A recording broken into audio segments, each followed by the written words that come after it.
Bom dia! Hoje vou falar de como é que eu aprendi a falar 5 línguas. Tenho de começar por explicar que, apesar de eu falar 5 línguas, ainda só falo 4 fluentemente. Eu ainda me encontro neste momento a aprender alemão. Fiz um testezinho daqueles da aferição para saber qual é o meu nível e neste momento é o B1. Portanto, eu estou a sair agora talvez do nível básico, mas no fundo aquilo que eu consigo ainda ter são conversas muito simples e percebo um bocadinho mais de vocabulário, mas ainda não sou fluente a falar alemão. Então, quais são as 5 línguas que eu falo? Eu falo português, porque nasci portuguesa, falo francês, estudei 7 anos de francês na escola e depois fiz um estágio de Erasmus na Bélgica, em que durante um semestre falei muito francês no hospital lá.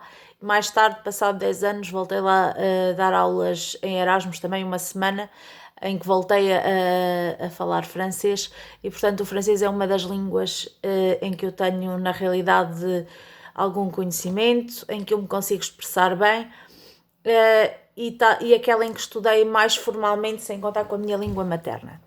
À parte do francês, eu falo também inglês.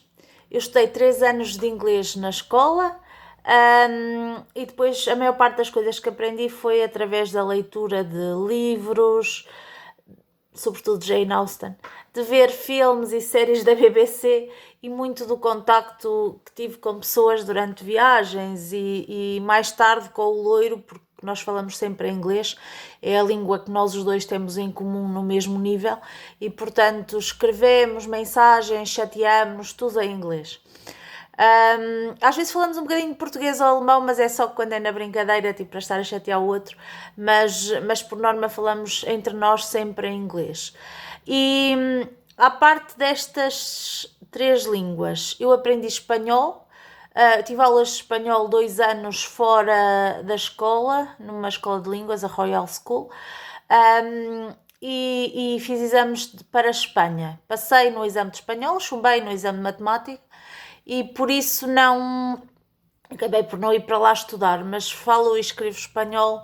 Falar, eu até acho que sou menos fluente a falar do que a escrever, eu escrevo melhor do que o que falo em espanhol, porque falo sempre com uma pronúncia muito portuguesa. E portanto eu tenho uma amiga minha que é espanhola e ela diz que acha imensa piada que eu fale espanhol porque acha que é a língua que eu falo pior porque é aquela em que eu ponho o português. Mas consigo perceber tudo, falar tudo ainda com uma pronúncia muito estragada. Depois, à parte do espanhol, foi então o alemão. Eu comecei a aprender alemão de forma sozinha. Eu andei a tentar convencer 2 amigas minhas a irmos para um curso de alemão muitos anos antes de eu começar, na realidade, a aprender alemão. Mas elas nunca quiseram. Depois acabei por comprar livros e começar a estudar sozinha. Entretanto, comecei a falar com o Nico mais por causa disso. Ele queria aprender português e eu queria aprender alemão, mas depois isso tomou outro rumo, então ele acabou por não me ensinar assim tanto alemão. E eu também estive inscrita numa daquelas escolas informais de línguas, chama-se Speak, é um projeto, eu dei lá aulas de voluntariado de inglês e aprendi lá um bocadinho de alemão. E depois é muito nas férias, quando eu falo com a família do Nico, em que eles falam todos alemão, e eu acabo por ter de apanhar algumas coisas e a falar com a minha sogra também é engraçado, porque eu uso o Google Tradutor, mas ela fala em alemão e depois eu tenho de responder, ou escreve em alemão, e ela dá sempre conta quando eu não estou a usar o tradutor, porque eu escrevo muito mal, e o alemão eu ainda não sou mesmo fluente.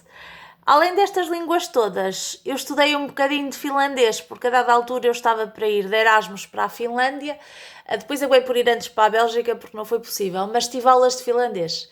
Eu não me lembro muito de finlandês, na realidade a única coisa que eu ainda me lembro é como é que se diz olá, que é moi, adeus, moi moi, e como é que se diz como é que está tudo bem, então eles para dizer como é que está dizem mitakulo, como é que estás? E a outra pessoa, se responder estou bem, vai dizer Hivan, Kihitos é obrigada, Hivan é bem. E eles perguntam, e tu? E então eles dizem, Entasinule. E os outros vão responder da mesma maneira, Hivan, Kihitos. Mas no fundo isto foi a única coisa quase que eu me lembro daquele curso de finlandês que fiz há alguns anos, portanto já se foi quase tudo.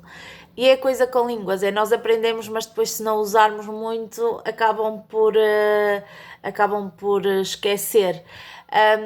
Mas é uma experiência engraçada às vezes usar várias línguas ao mesmo tempo. Eu tento fazer isso nas conferências para não me esquecer, tento fazer isso, por exemplo, quando vou viajar com a mãe do Nick e o Nick, uma vez estávamos a ir para a Alemanha e parámos na França, então eu estava a falar de francês com o senhor do café, estava a falar alemão com ela e inglês com o Nick. E eu às vezes faço coisas destas até para me lembrar. Neste momento, às vezes, quando tento falar outras línguas que não inglês, vêm umas palavras em inglês. Mas eu acho que isto vai passar quando eu voltar para Portugal. É só porque é a língua estrangeira que eu estou a usar quase permanentemente. Mas também acho que a língua mais difícil de se aprender é a primeira ou a segunda. A primeira língua sem ser a nossa língua materna. Porque depois, a partir daí, as línguas começam todas a ter coisas que ou nós tiramos de uma ou tiramos de outras. Por exemplo, o alemão tem muito vocabulário que é parecido com o inglês. Tem construção frásica parecida quer com o inglês, quer com o francês, e depois coisas que são só deles. Mas a dada altura, se nós soubermos duas ou três línguas, é possível aprender outra com relativa facilidade, ainda que não de forma tão formal. E portanto, agora é melhorar o alemão até eu falar bem, e depois, quem sabe, talvez vá para o russo. Até à próxima.